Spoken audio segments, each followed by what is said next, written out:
JLKM ने जो है वो आप अगर बात करें जयपुर सीट की तो जयपुर में वो थोड़ा मुकाबले में दिखी है। हालांकि बहुत उल्लेखनीय प्रदर्शन नहीं है, क्योंकि देखिए पश्चिम बंगाल के चुनाव को आप देखें तो बहुत साफ साफ दिखता है कि दो ध्रुवीय चुनाव हुआ है। बीजेपी और तृणमूल कांग्रेस के बीच में किसी और के लिए कोई जगह बची नहीं है, और वही चीज जो है आपको बाघमुंडी और जयपुर में भी देखने को मिला है। अगर जयपुर सीट की बात हम पहले कर लेते हैं, जयपुर में विश्वजीत महतो जो हैं वो चुनाव लड़ रहे हैं बीजेपी के टिकट पर, और जेएलकेएम के यहाँ प्रत्याशी जो हैं दिव्य ज्योति सिंह देव हैं। और दिव्य ज्योति सिंह देव से जेएलकेएम को बहुत भरोसा था, और इसके पीछे वजह यह थी कि लगभग 15-16% वोट जो है पिछले विधानसभा चुनाव में निर्दलीय लड़ते हुए दिव्य ज्योति सिंह देव ने लाए थे। लेकिन इस बार प्रदर्शन उनका उस तरह का नहीं है। 4-5% के आसपास ही उनको अब तक वोट आए हैं। पिछली बार ज़्यादा वोट लाने के पीछे एक बड़ी वजह यह थी कि जयपुर में तृणमूल कांग्रेस के प्रार्थी का पर्चा रद्द हो गया था, तो उन्होंने दिव्य ज्योति सिंह देव को समर्थन कर दिया था। तो इस वजह से उनको पिछली बार तो है थोड़े ज़्यादा वोट आए थे। लेकिन इस बार अगर आप देखिए तो जयपुर में अभी तक दिव्य ज्योति सिंह देव को 6,497 वोट ही आए हैं, जबकि कुछ देर पहले वो तीसरे स्थान पर थे, लेकिन अब वो चौथे स्थान पर खिसक गए हैं। यहाँ पर विश्वजीत महतो बीजेपी प्रत्याशी जो हैं उनको 60,462 वोटों की मिले हैं, और अर्जुन महतो जो टीएमसी प्रत्याशी हैं उनको 50,273 वोट मिले हैं। तो 10,189 वोटों की बढ़त विश्वजीत महतो के पास है। तो बिल्कुल स्पष्ट दिखता है कि मुकाबला तृणमूल बनाम टीएमसी माफ कीजिएगा बीजेपी का है। जेएलकेएम इसमें पिछड़ गया है, कांग्रेस यहां अब तीसरे स्थान पर आ गई है। बाघमुंडी एक दूसरी सीट है जहां से जेएलकेएम चुनाव लड़ रहा है। यहां पर मनोज कुमार महतो को जयराम महतो ने अपना प्रत्याशी बनाया था, और यहां पर मनोज कुमार महतो का प्रदर्शन भी आशानुरूप नहीं रहा है। 13 राउंड की गिनती हो चुकी है इस विधानसभा क्षेत्र में, और यहां पर मनोज कुमार महतो को 13 राउंड के बाद जो वोट मिले हैं वो 1,122 वोट, मात्र 1,122 वोट मिले हैं। यहां पर रहीदास महतो जो हैं वो 67,208 वोट लाने में कामयाब हुए हैं। बीजेपी प्रत्याशी हैं, उनको 26,659 वोटों की बढ़त टीएमसी प्रत्याशी सुशांत महतो पर मिली हुई है, जिन्हें 40,549 वोट आए हैं। मतलब जेएलकेएम का प्रदर्शन बाघमुंडी में आप निराशाजनक कह सकते हैं। इससे बहुत ज़्यादा की उम्मीद जयराम महतो को रही होगी, लेकिन बाघमुंडी में वैसा प्रदर्शन नहीं दिखा है। हाँ, जयपुर में जो है एक आप कह सकते हैं कि थोड़ा बहुत उनका दिखा है, लेकिन वहाँ भी वही 4-5% के आसपास अब तक वोट आए हैं, और वो चौथे स्थान पर हैं। तो जेएलकेएम के लिए पश्चिम बंगाल से कोई बहुत अच्छी खबर नहीं है, लेकिन एक बात ये ज़रूर है कि जयपुर में उन्होंने जो है एक लगभग 6,500 के आसपास वोट लाए हैं। 4 से 5% का उनका वोट शेयर अब तक रहा है। आगे जब अगले राउंड्स की गिनती होगी तो देखना होगा कि क्या कोई रिकवरी होती है या यही स्थिति बनी रहती है। चलिए, तो ये देखना होगा जब पूरा ग्राफ एक बार क्लियर होगा, उसके बाद चीज़ें स्पष्ट हो जाएंगी। लेकिन बंगाल चुनावों की अगर हम बात करें और नतीजे अब जो धीरे धीरे स्पष्ट हो रहे हैं, वो इस बात की ओर इशारा दे रहे हैं कि इस बार बंगाल की जनता ने जो परिवर्तन का मूड बनाया, इस बार जो वोटिंग हुई और जो इस बार वोटिंग का परसेंटेज रहा, उसके बाद से ही ये लगातार बातें हो रही थी कि इस बार जो ऐतिहासिक लोगों ने बढ़ चढ़कर लोकतंत्र के महापर्व में भागीदारी अपनी सुनिश्चित की है, वो कुछ नया लेकर आने वाला है। और वो नई एक जो परिवर्तन की अब बात हो रही है, वो भारतीय जनता पार्टी के दृष्टिकोण से काफ़ी बेहतर होने जा रही है। उनके कैंपेन में खुशियां ही खुशियां हैं। राकेश जी देखिए, एक और चीज की हम चर्चा करना चाहेंगे, हम तमाम चीजों की चर्चा तो कर ही रहे हैं। पीएम ने जब झालमुड़ी खाया था एक रैली के दौरान, उसके बाद से ही झालमुड़ी देखिए अचानक से ट्रेंड में चल पड़ा, और आज जब ये नतीजे अब धीरे धीरे स्पष्ट हो रहे हैं राकेश जी, कोलकाता से लेकर राष्ट्रीय राजधानी दिल्ली तक के बीजेपी दफ्तर में जश्न एक दूसरे का मुंह मीठा करा के नहीं मनाया जा रहा है, बल्कि एक दूसरे को लोग झालमुड़ी खिला रहे हैं।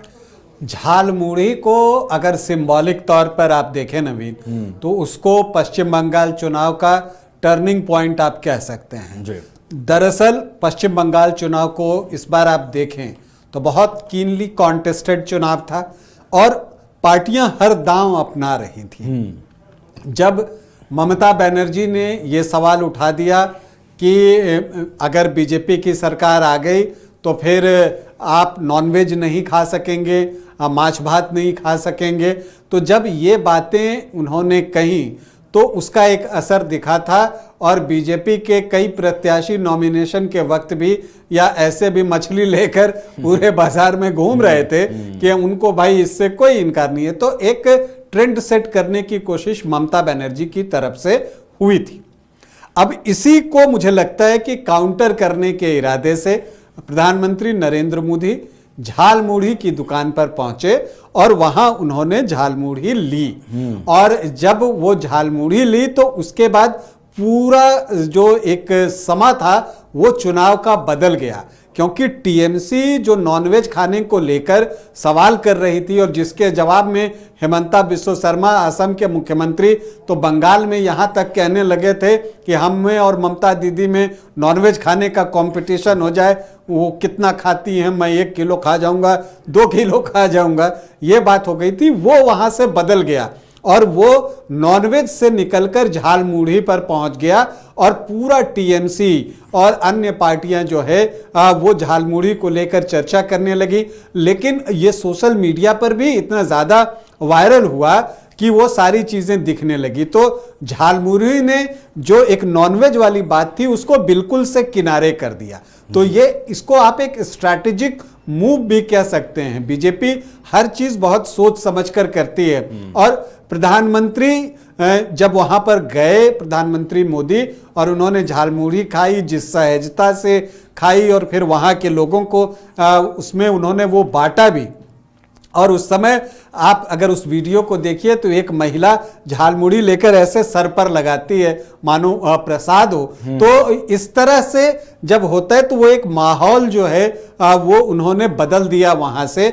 और आप कह सकते हैं कि ये जो खाने को लेकर नॉनवेज वेज और इन चीज़ों को लेकर जो चर्चाएं हो रही थी वो बिल्कुल ही आपको एक पीछे गई और झालमुड़ी जो है वो आगे आ गया और फिर यहाँ से चुनाव जो है एक नए डायरेक्शन में बढ़ गया। तो इसलिए झालमुड़ी का इम्पोर्टेंस इस चुनाव में बहुत ज़रूरी है। एक झालमुड़ी को लेकर कितनी सारी आलोचनाएं की गई विपक्ष के तौर पे तृणमूल की तरफ से प्रधानमंत्री मोदी का, और प्रधानमंत्री नरेंद्र मोदी ने एक सभा में इसकी चुटकी भी ले ली कि झाल लग गया लोगों को। तो ये चीजें आप देखते हैं कि चुनावी दृष्टिकोण से भी जो है कि बहुत महत्वपूर्ण होता है। तो ये बातें जो है वो हमको दिखी पश्चिम बंगाल के चुनाव में झालमुड़ी को लेकर। चलिए, तो झालमुड़ी ट्रेंड में आया और अब झालमुड़ी देखिए जीत का जो जश्न है, लगभग जो जीत अब बीजेपी की बंगाल में तय मानी जा रही है, उसको सेलिब्रेट भी झालमुड़ी के साथ किया जा रहा है। चाहे वो कोलकाता की बात करें, जो कोलकाता दिल्ली में बीजेपी के दफ्तर हैं, यहाँ पर कार्यकर्ता काफी उत्साहित हैं और एक दूसरे को कार्यकर्ता झालमुड़ी खिलाकर बीजेपी के इस शानदार प्रदर्शन का जश्न भी मनाया जा रहा है। और हमने लगातार वो तस्वीरें भी दर्शकों तक पहुंचाई थी जब पीएम अपनी रैलियों में पहुंचते थे, जब वो लोगों को संबोधित करते थे। तो एक संबोधन में उन्होंने ये भी कहा था कि झालमुड़ी मैं खाया हूं लेकिन झाल किसी और को लग गया है, मिर्च किसी और को लग गई है। और ये झन्नाटेदार एक शोर की तरह जो है वो विपक्षियों के कानों तक गूंज रही है। और आज वो बात देखिए बिल्कुल सही होती नजर आ रही है और महत्वपूर्ण बात एक ये भी है राकेश रंजन जी, जिसका हम जरूर जिक्र करना चाहेंगे। जब प्रधानमंत्री नरेंद्र मोदी दूसरे चरण की रैली कर रहे थे, दूसरे चरण के चुनाव प्रचार के कैंपेन में थे, तो जो उनकी आखिरी रैली थी उसमें उन्होंने कहा था कि अब मैं ये कह सकता हूं कि मैं इस विश्वास के साथ यहां से जा रहा हूं कि मुझे फिर से दोबारा यहां शपथ ग्रहण में आना है। और पीएम की वो जो बातें हैं राकेश जी, अब वो सही होती हुई नजर आ रही हैं, बस कुछ कदम दूर हैं वो बातें सही होने से।